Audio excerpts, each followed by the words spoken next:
Okay, it's a heavy day. We're going 5x5 back squat, and we know that athletes need a way to safely get out of a lift if they're not able to do it. So we can look at having spotters, but we can also look at bailing off the back. So Eric's gonna go ahead and show you what that looks like. And so in this instance, the athlete is gonna travel down to the bottom of the squat. They're gonna get stuck there. And to bail out of it, you're gonna see him send the knees forward and the shoulder back to safely bail or dump the barbell off of his back. Now, this can be a great option, and we're gonna talk about how we're gonna teach that to our athletes.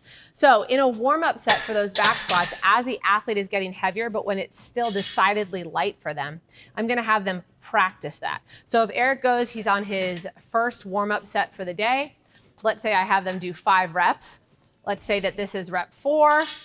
And then on rep 5, with all my athletes, I'm gonna say, okay, you guys come on down to the bottom. When I say go, you're gonna send your knees forward and your shoulder back. And we're gonna practice that with a light load.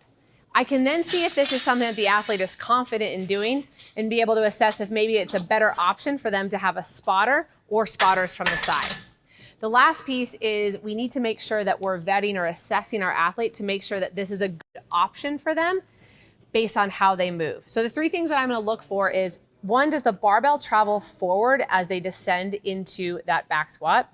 Do their hips rise first out of the bottom of the squat, or are they just a little apprehensive? And any of those are gonna be signs that bailing off the back is not a good option for them. So the first one's gonna look like this. What you're gonna look for is that the bar is gonna actually travel forward as Eric goes down. This is gonna put him in a precarious spot to be able to send the barbell all the way off his back. The second one, if he comes down into a good setup position for the squat, so he's gonna travel down in a nice upright position, but when he starts to come out of the squat, you can see the hips rise first, again, sending that barbell forward. This is not gonna be a great option for him to be able to then bail that barbell off of his back with a heavy load. And then lastly, if you've just got an athlete who's apprehensive or not really confident in doing that movement, we wanna go ahead and bring in that either spotter from the back or 2 spotters from the side.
And again, this is not going to be a great place for them to have to bail the barbell back.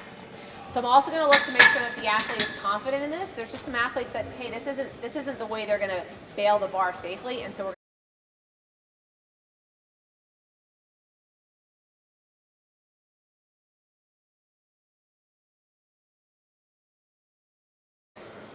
go down up free, like fail an inch out of the bottom, and then dump it after like a second.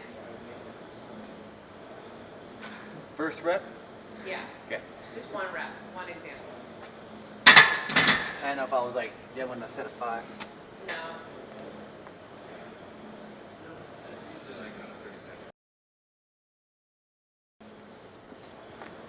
Doesn't matter.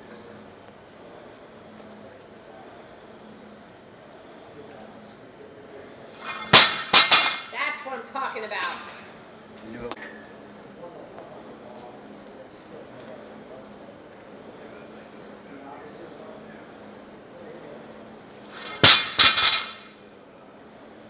You're a